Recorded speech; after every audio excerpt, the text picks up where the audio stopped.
Kung noon matapang na si Chari, mas lalo pang lumakas ang loob niya. Grabe ang naging impluwensya sa kanya ni William. Kung talagang na-witness niya ang tangka ni William sa buhay mo at nakipag-cooperate siya, dapat nga na matakot ka para sa kapatid mo. That only means that she can be as capable as William in committing a crime. Pero kung babaliin natin ang pakpak niya, kung magpakumbaba si Chari, she can be a witness. Pwede siyang tumestigo laban kay William para sa akin. We can get her to our side.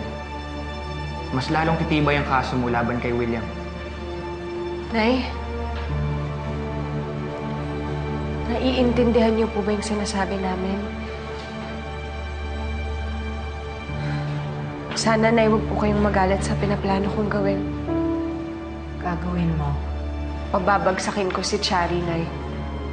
Hindi lang para maipanalo ang kaso ko, kundi para maligtas siya. Para malayo siya sa kamay ng William na yun.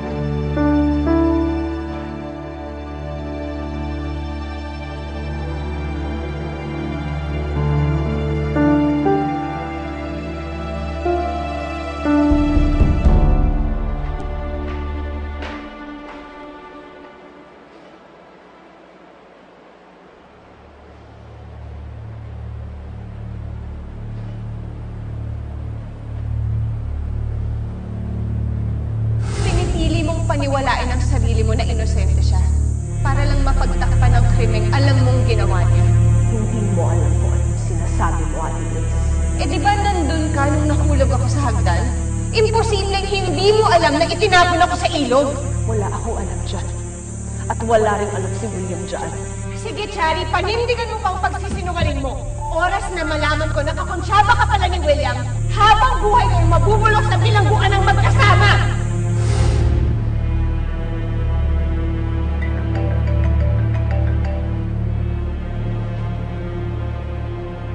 Hello? Hello. Chari, Evangelista. Sino to? May alam akong sikreto tungkol sa'yo. Ano? Nakunan ka ng video nung gabing itinapon nyo ni William Villarreal si Attorney Grace Evangelista sa ilog. Wala akong alam dyan sa sinasabi mo. Sino ba to, ha? Malaking ebidensya ang hawak ko. Pwede kong ibigay sa iyo kapalit ng malaking halaga. Kung sino man itong nandikit na ito, huwag mo kong inuuto.